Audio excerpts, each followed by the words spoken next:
사도들은 그를 별명으로 불렀는데 바나바라 불렀다는 겁니다. 그래서 이름보다 별명으로 더 유명해진 사람. 사도행전에 그의 행적이 여러 번 기록이 되는데 요셉이라고 불려지지 않고 계속해서 바나바라고 별명으로 불려지는 사람. 그게 요셉이란 바나바입니다. 이 사람은 초대교회의 교인이었는데 사도도 아니었고, 그다음에 초대교회에 세워진 7 집사 중에 드는 사람도 아니었고, 일반 평신도였는데 나중에 안디옥 교회에 가서 목회자가 되어 목회를 성공적으로 하고, 또 최초의 선교사로 바울과 함께 세계 선교에 헌신한 인물로 성경에 기록이 되어 있어요. 오늘 본문은 이 사람이 초대교회 성도들이 공동체로 모여서 하나님을 예배하고 성찬을 떼고 함께 기도하고 교제를 나눌 때, 사귐을 나눌 때, 그때 얼마나 은혜가 충만한 교회였던지 예루살렘 교회에 네 것 내 것 없이 유무상통하는 분위기였다는 겁니다.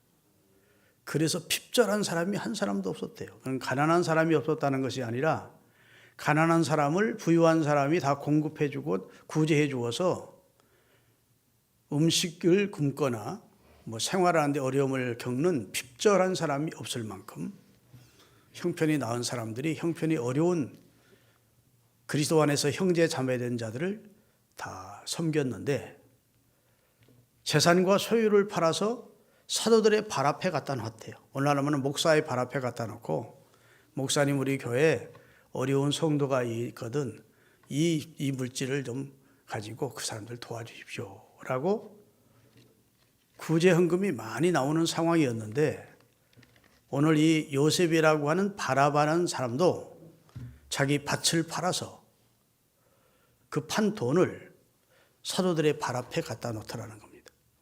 그 말은 이제 내 거 아니고 하나님 앞에 드리오니 사용권과 소유권을 사도님이 가지시고 이걸 가지고 성도들, 어려운 성도들을 도와주세요 라고 사도들의 발 앞에 갖다 놓은 대표적인 인물이 요셉이라는 바나바였다는 겁니다. 할렐루야.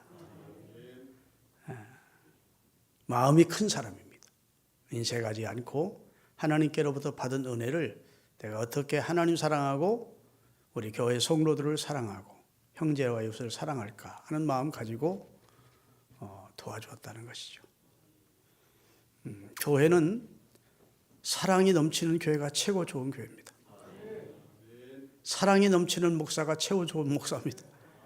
그 다음에 한국교회 교인들한테 앙케이도 조사를 했더니 어떤 목사님을 가장 존경하는 사랑 많은 목사 1번이요. 그 다음에 설교 잘하는 목사. 설교를 알아듣게 해야지 하루 종일 강단에 서서 설교해도 무슨 소리인지 못 알아들으면 또 안 되잖아. 이게 말씀 사역자니까. 2번째가 설교 잘하는 목사들이에요. 우리가 생각할 때는 설교 잘하는 목사가 첫 번째 같지만 한국교회 성도들은 사랑이 많은 진실한 목사를 원하고, 2번째 설교 잘하는 목사를 원하고. 교회도 사랑이 많은 교회가 좋은 교회입니다. 서로 분당을 가르고 서로 갈등하고 좋은 교회 아닙니다. 서로 나누는 교회, 구원의 소망을 함께 나누고, 또 어려움이 있으면 형편이 좋은 사람들이 나눔도 주고 그러는 교회가 좋은 교회죠. 우리 교회가요, 수요일은 우리 이정순 권사님이나 오늘 코로나 때문에 못 나오셨는데 최영자 집사님 또 몇몇 집사님들이 와서 반찬을 만들어요. 그래가지고 우리 교회 혼자 사시는 남자분도 있고 혼자 사시는 여자분들도 있고 또 부부가 살지만 굉장히 어려운 분들이 있어요. 그분들한테 이제 수요일 날 반찬을 다 배달해 드리는데, 우리 전우사님이 운전을 하고 우리 집사람이 그 음식을 가지고 배달하는 역할을 한대요. 집사람이 다녀와서 하는 얘기가 우리 성도들 중에 너무 어려운 분이 많아요. 지하 단칸방에 사는데 불을 안 켜고 계시더래. 깜깜한데 왜 불을 안 켜냐 했더니 전기세 나와서 못 킨다. 전기세 나와봤자 2만 원, 한 달에 2만 원밖에 더 나오겠습니까? 켜는 것과 안 켜는 요즘 그게 그렇게 어려운 분들이 있다. 여러분, 부모의 마음이 가져야 우리가 교회 생활을 은혜롭게 할 수 있습니다. 큰 마음. 아멘 합시다. 한 부모에게 아들이 5이 있다. 잘 사는 아들도 있고 아주 형편없이 어려운 아들이 있어. 그러면 그 부모가 부모의 마음이 어떨까요? 야, 잘 살아. 너는 계속 잘 살아라. 너는 고생해. 그렇지 않습니다. 아이고, 마음으로 간절히 원하죠. 잘 사는 아들이 못 사는 저 동생 좀 도와줬으면, 잘 사는 동생이 저 못 사는 형 좀 도와줬으면. 하나님의 마음이 그렇다는 겁니다. 우리 다 그리스도 안에서 예수의 피로 형제 자매 됐는데 우리가 그런 나눔을 나누는 교회가 좋은 교회라. 그런데 여러분이 개인적으로 구제하면요, 구제 잘못하면 도리어 구제 안 한 것만도 못한 상처받고 문제가 되는 경우가 있습니다.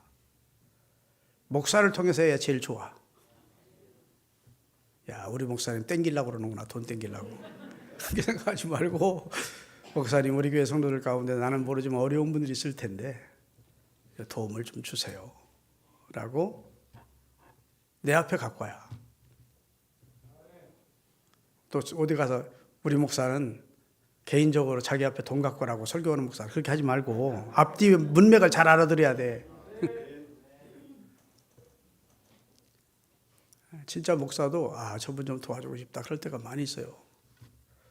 그래서 뭐 제가 나름대로는 돕지만 성에 차지 않지 내 마음에.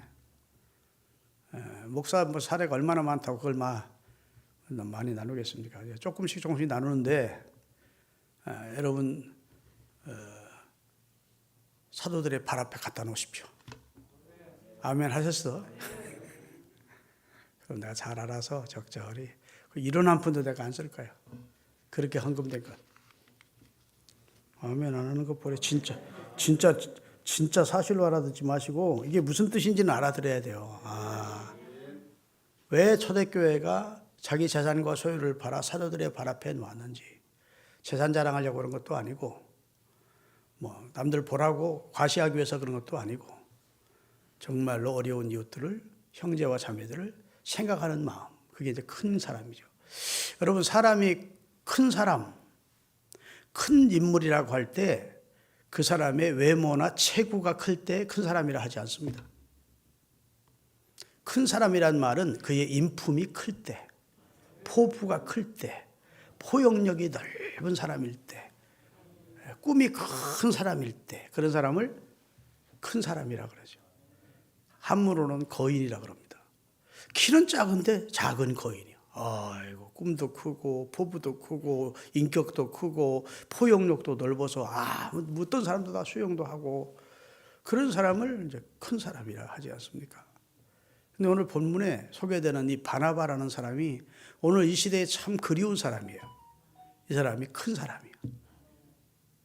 바울을 바울되게 만들어준 사람이에요. 할렐루야. 실패한 마가를 다시 세워준 사람이에요.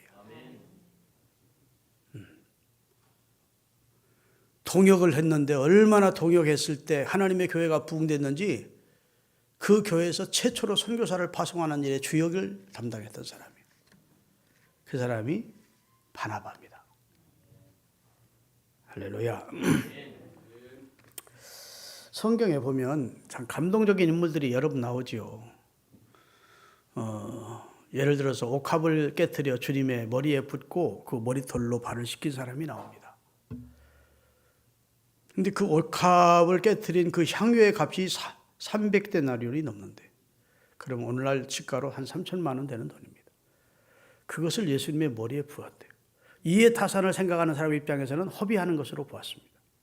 그러나 예수님은 잘했다는 겁니다. 나를 위해 장사를 하나님이 준비시킨 것이라. 가난한 사람들에게 헌신할 수 있는 기회는 너에게 항상 있지만 내게 이런 충성수를 바칠 수 있는 기회는 항상 있는 게 아니라고 해서 여인이 행한 일이 전 세계 복음이 들어가는 것마다 전해질 것이라 이렇게 축복해 주셨습니다. 왜 그렇게 그 여인이 300데나리온의 향유를 부어드린 것에 예수님이 감동하시고 이 복음이 전해지기를 원했을까요?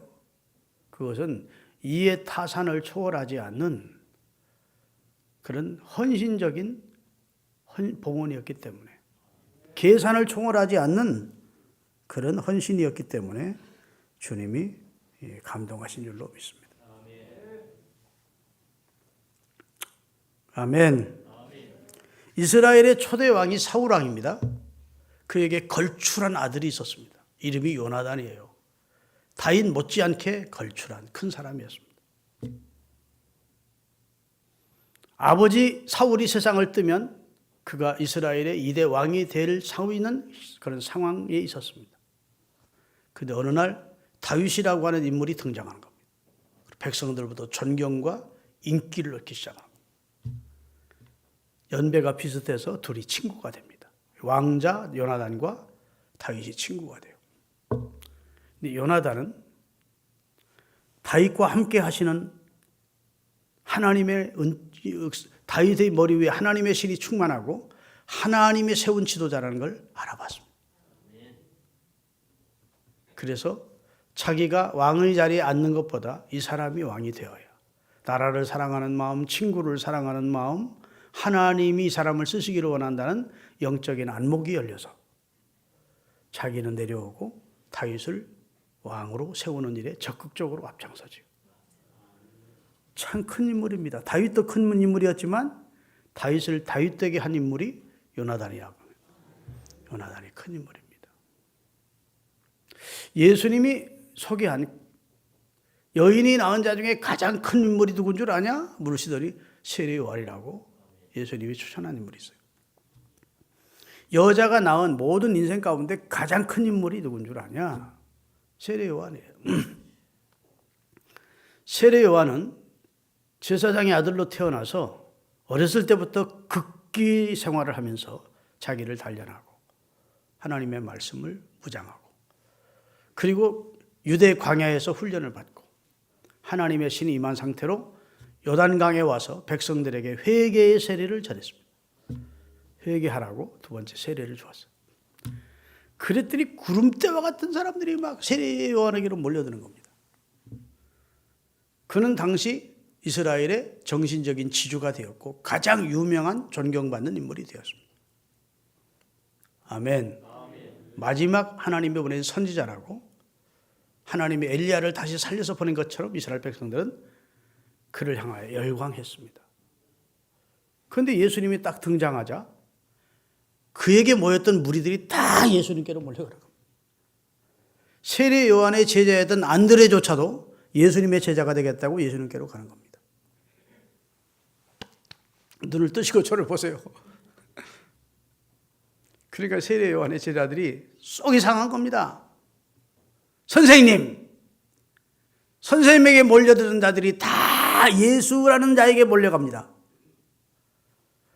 선생님의 제자였던 아무개도 그쪽으로 갔습니다. 다시 말해서 선생님은 질투도 안 나십니까? 그 말이에요. 그랬더니 예수님이 뭐라 한 줄 아세요? 따라합시다. 그는 흥하셔야 되겠고 나는 쇠하여야 되리라. 나는 점점 역할이 작아지게 돼 있고 그분은 점점 흥하셔야 돼. 그분은 주인공이고 나는 들러리야.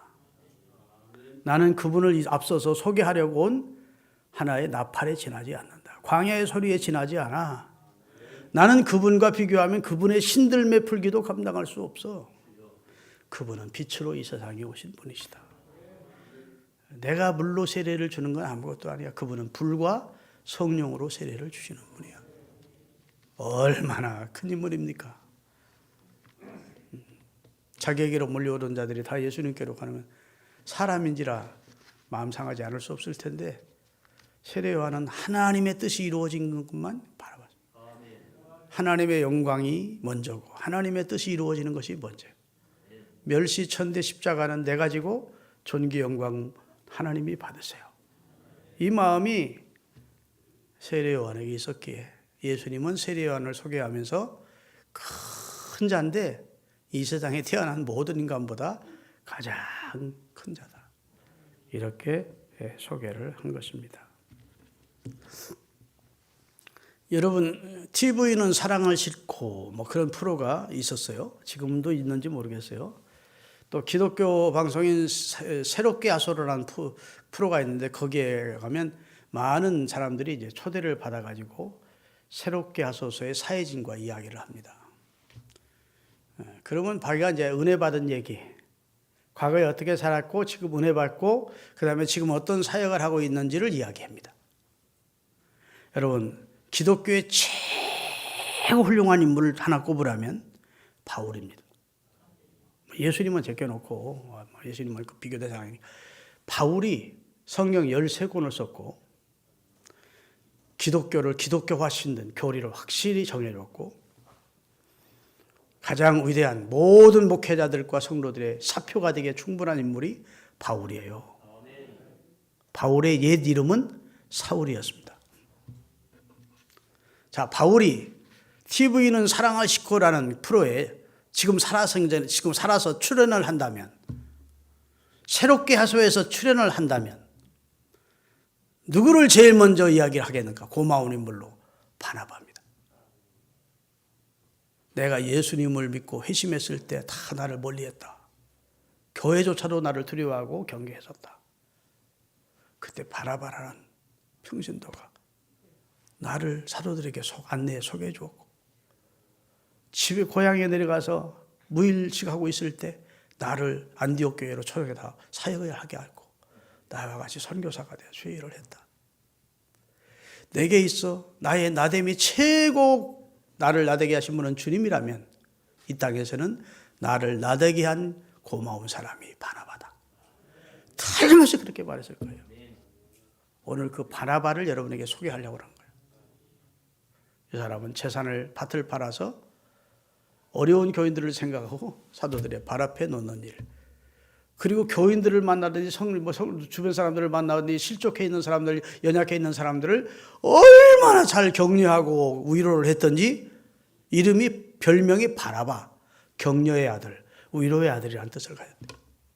위로자라는 사람, 넘어진 사람 이렇게 세워서 격려해 주는 사람, 이런 일로 주를 위해 헌신한 사람이 바나바라요.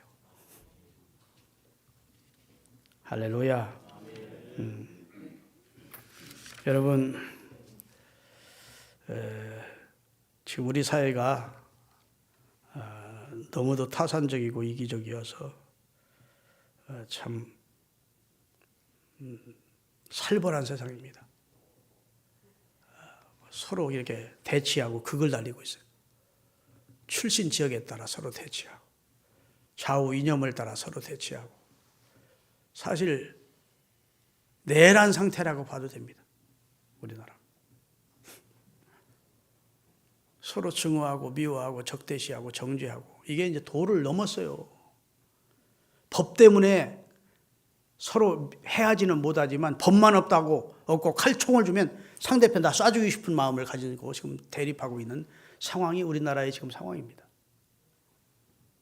이 시대에 진짜 바나바 같은 사람이 필요한 거예요. 다 포용할 수 있는 사람. 우리 함께 가자. 함께 주를 위해 일하자. 아멘. 함께 주님 뜻을 이루어가자. 이러면서 격려하고 세워주고 넘어진 사람 일으켜주고, 이런 사람이 얼마나 귀합니까? 돈 있고 명예 있고 권력 있는 사람이 귀한 게 아니에요. 여러분, 권력 가진 푸틴 보세요. 푸틴. 그 체포에다가 세계 전범 법정에 세워놓고 바늘로 콕콕콕 쑤셔서 죽여야 돼요. 응? 그게 자기하고 무슨 이해타산이 있다고 한 나라에 침략해 들어가서 그 수많은 사람 살상하고, 자기 나라 젊은이들 18살, 19살, 20살짜리가 지금 15,000원 죽고 다친 사람까지 합하면 3만 명 넘게. 야, 그러고도 TV에 나와서 거짓말로 얘기하는 걸 보면, 야, 인간이 저리 약할 수가 있나 싶어요. 이런 세상에서 우리 하나님을 생각하고 하나님의 뜻을 생각하고 사람이 소중하다는 걸 생각하고 사람을 키워가는 그런 성도가 되어야 돼요. 제가 목회하면서 보니까요, 믿음은 좋고 덕이 안 되는 사람이, 믿음은 좋지. 하나님과의 관계가 너무 친밀하고 기도 생활도 잘하고 헌금 생활도 잘해. 그런데 이 덕을 세우지를 또 못해. 주변 사람들하고는 관계가 안 좋아. 예. 그래서 상처받기도 하고 상처 주기도 하고 그렇게 살아요. 그래서 베드로 후서 1장 5절에 보면 형제들아 너희가 믿음의 덕을 세우래. 그런데 오늘 본문의 주인공이 믿음만 있는 게 아니라 덕 있는 사람이라.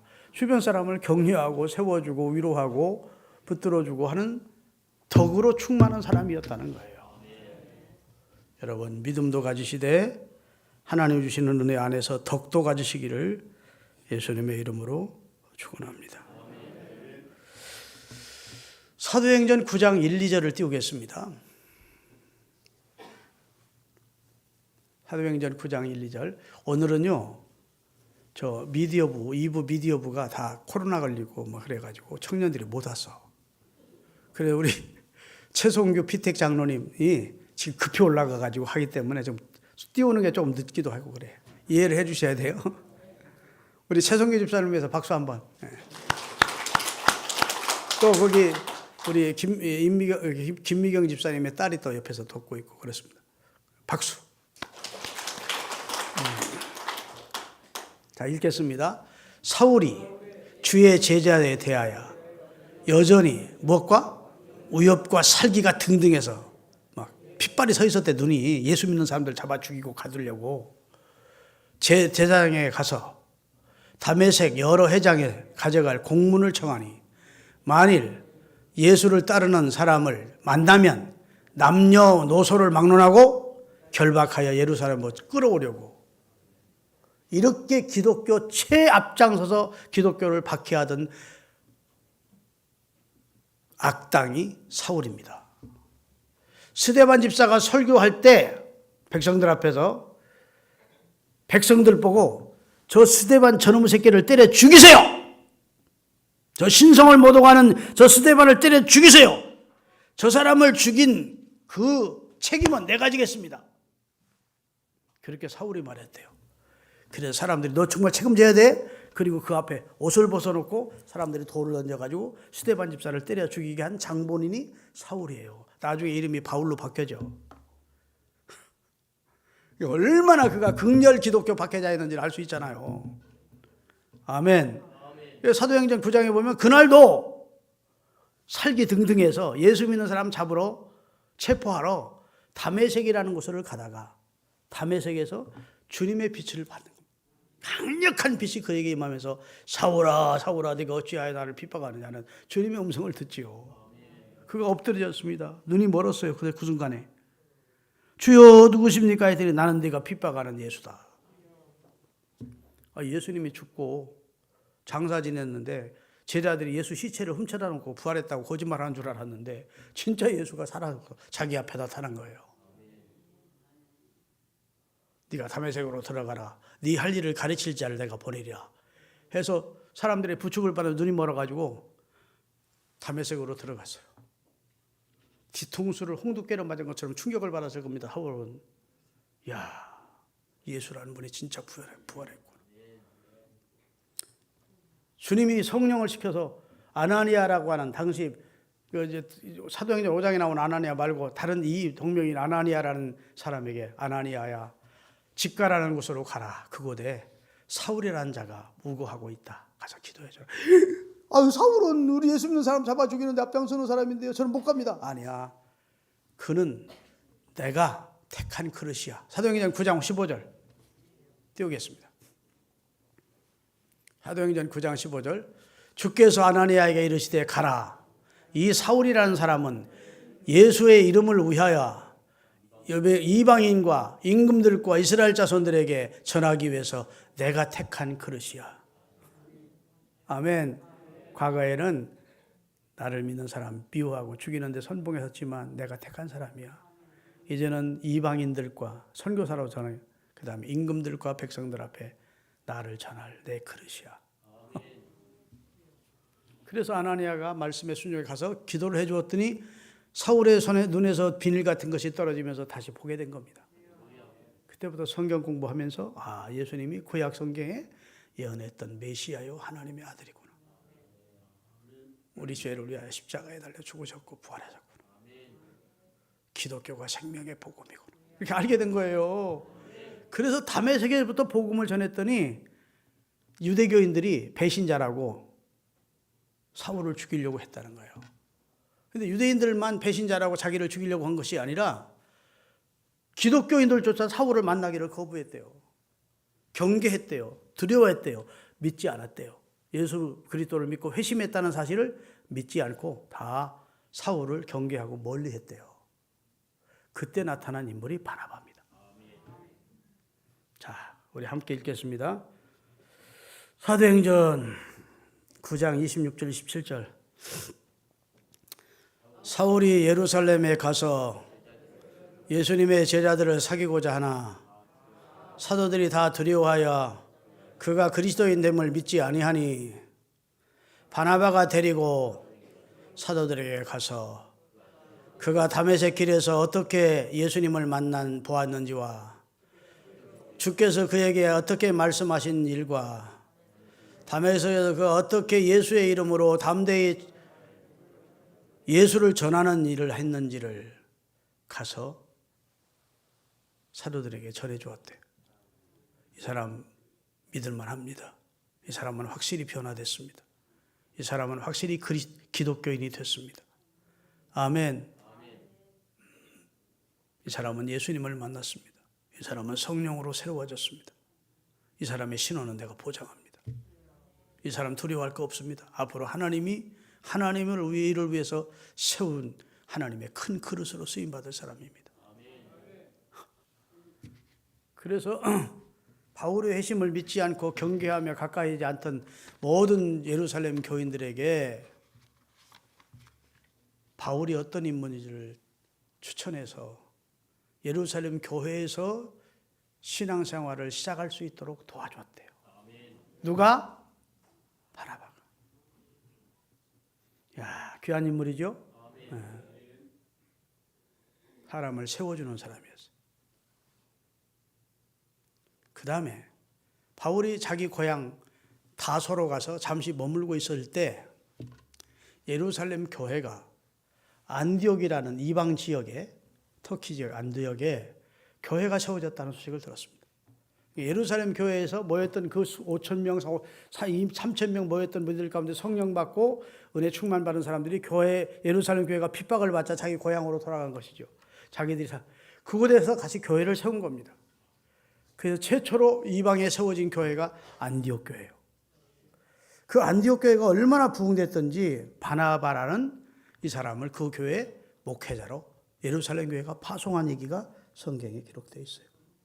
자, 사도행전 11장 22절에서 24절까지 예루살렘 교회가 안디옥 교회가 얼마나 부흥한다는 소문을 듣고 바나바를 안디옥까지 보내니 그가 이르러 하나님의 은혜를 보고 하나님이 어떻게 역사하시는지를 눈으로 볼 수 있는 영적 안목이 있어서요.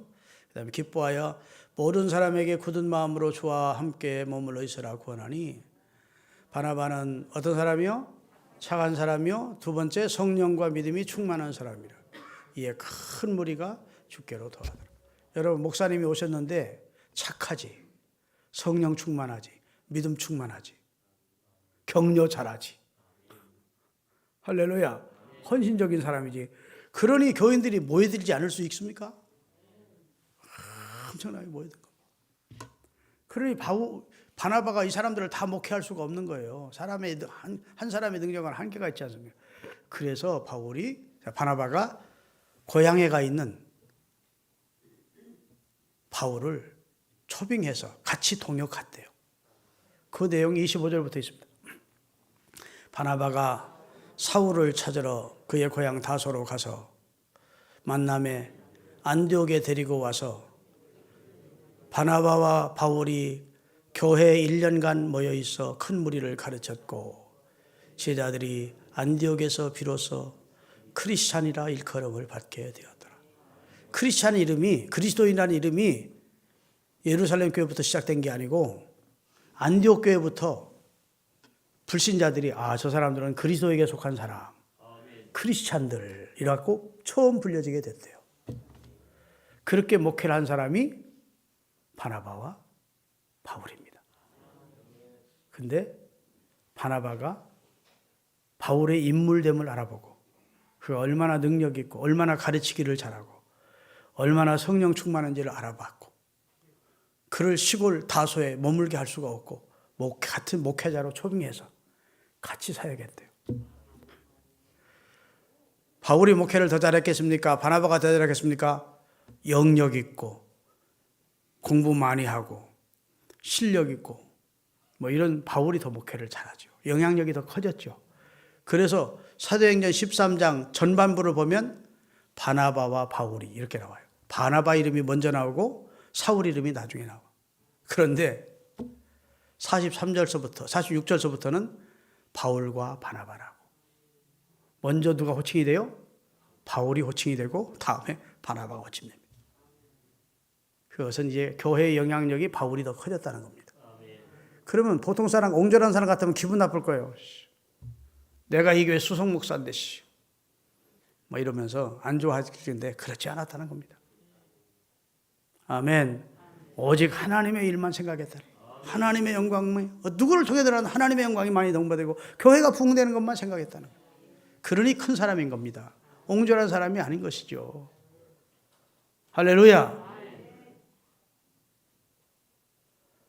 그런데요, 저들이 모여서 예배하고 기도할 때 성령이 안디옥 교회에 명령하기를 두 사람을 선교사로 파송해라 한 거예요.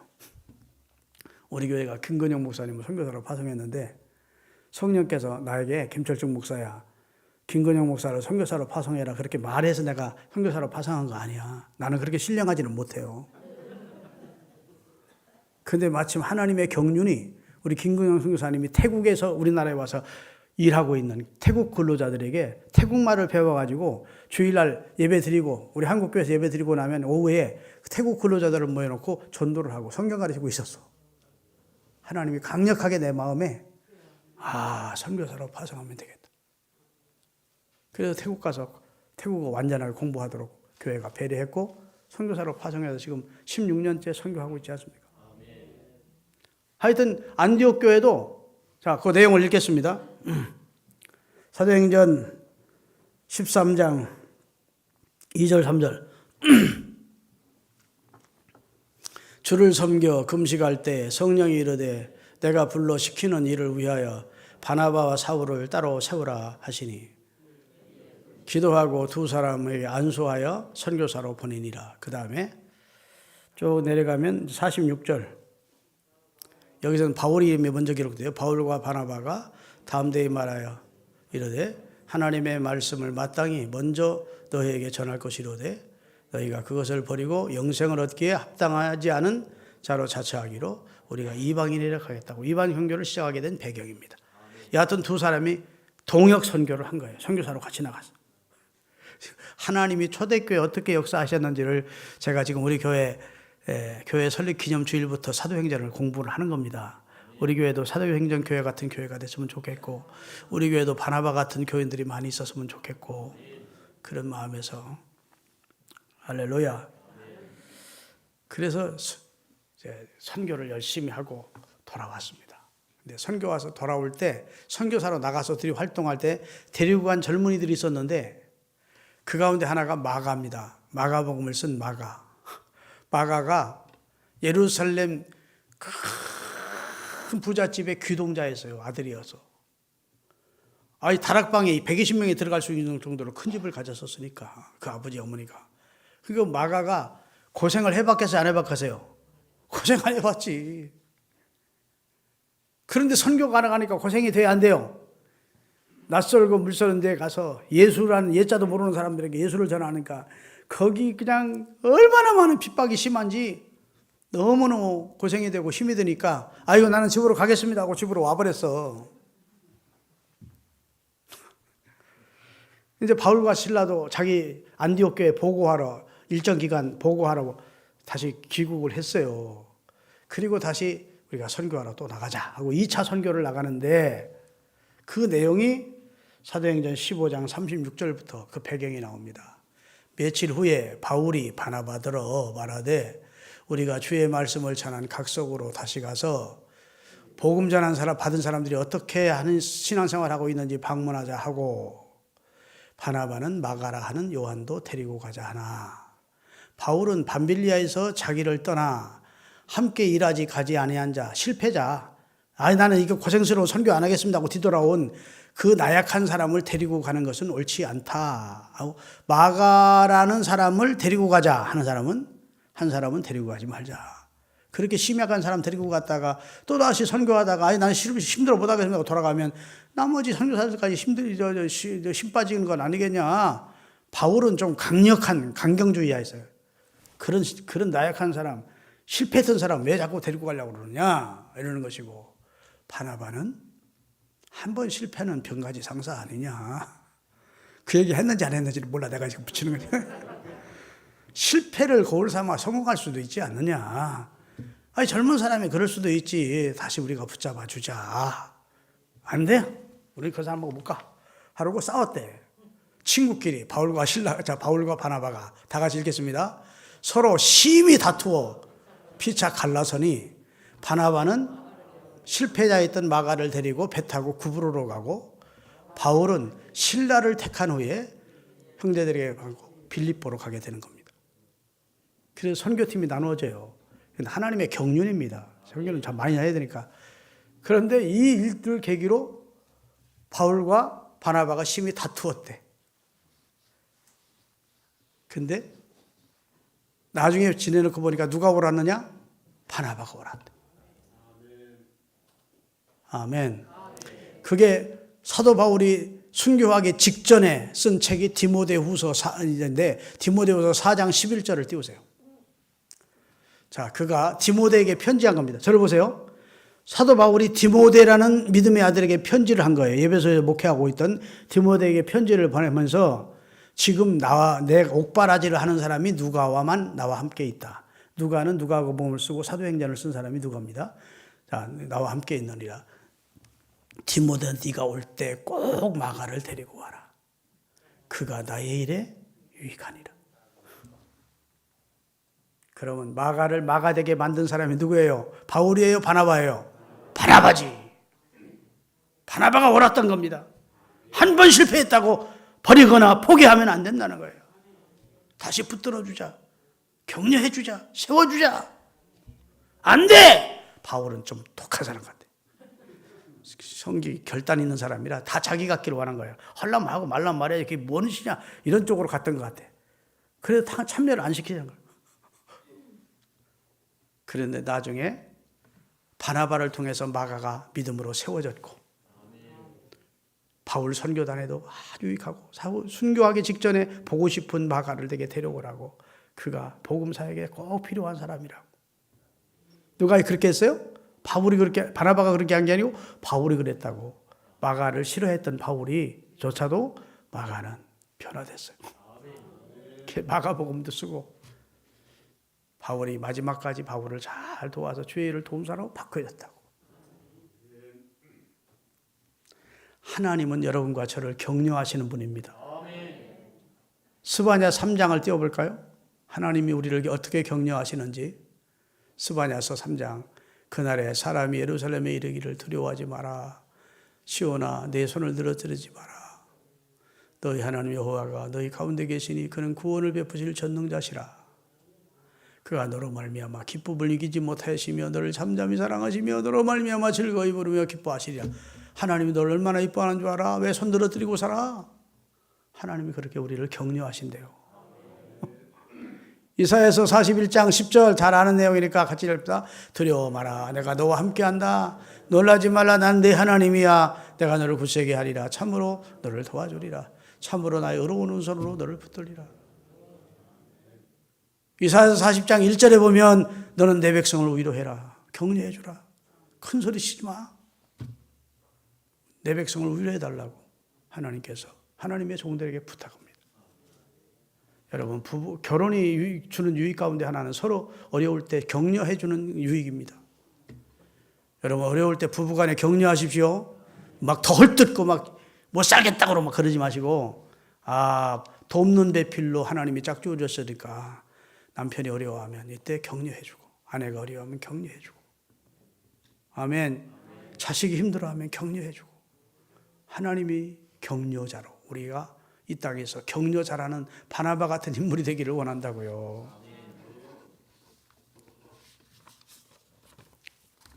자, 한 번만 따라하고 마치겠습니다. 격려자로 살자. 위로자라며 살자. 사람을 세워주는 일을 하자. 하나님의 뜻만 구하자. 기도하겠습니다. 아버지 하나님,